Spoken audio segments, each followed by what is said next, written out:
গতকালকেও এখানে একটা সেমিনার ছিল, দুটার সঙ্গে কিন্তু সম্পর্কিত।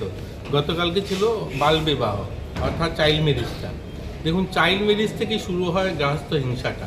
যখনই চাইল্ড ম্যারেজ হয়, যখন একটা মেয়ে কম বয়সে বিয়ে হয়, তখনই সে কিন্তু তার জিম্মেদারি অর্থাৎ তার যে দায়িত্ব একটা পরিবারের, সেটা বুঝে উঠতে পারে না। তখনই এই পরিবারে অশান্তিগুলো তৈরি হয়। তো গতকালকে আমাদের সেই সেমিনার ছিল, সারা রাজ্যের থেকে আমাদের প্রতিনিধি যারা মহকুমা শাসক সহ আমাদের সিডব্লিউসিতে যারা কাজ করে সকলেই এখানে উপস্থিত ছিলেন এবং একটা বড় অ্যাওয়ারনেস ক্যাম্পেনিং আমরা করেছি। টেকনিক্যাল সেশনও ছিল, আমাদের বক্তব্যও ছিল। আজকেও আমরা আবারও এর প্রাসঙ্গিকই মহিলা সশক্তিকরণ এবং গৃহস্থ যে হিংসা সেটাকে কী করে আরও কম করা যায়।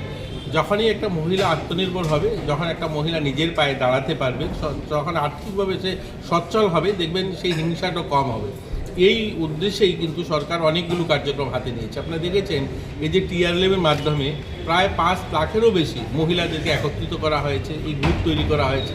সেখানে প্রায় 2000 কোটি টাকা লোন দেওয়া হয়েছে, তাদেরকে স্কিল ট্রেনিং করানো হয়েছে। তো মূলত উদ্দেশ্য হলো মহিলারা যখন সশক্ত হবে, তারা যখন আত্মনির্ভর হবে, তখন এই গৃহস্থ হিংসাটাও কমবে। তো এই সমস্ত বিষয় নিয়ে আজকের এই আমাদের সেমিনার, এবং মহিলাদের জন্য সরকারি যে সমস্ত স্কিম রয়েছে বা তাদের জন্য যে সমস্ত আমরা সুবিধাগুলো করছি, সেগুলো যেন মানুষের কাছে পৌঁছায় এবং সেগুলো যেন প্রচার প্রসার আরও হয়, তার জন্যই এই সেমিনারটা আয়োজন করা হয়েছে।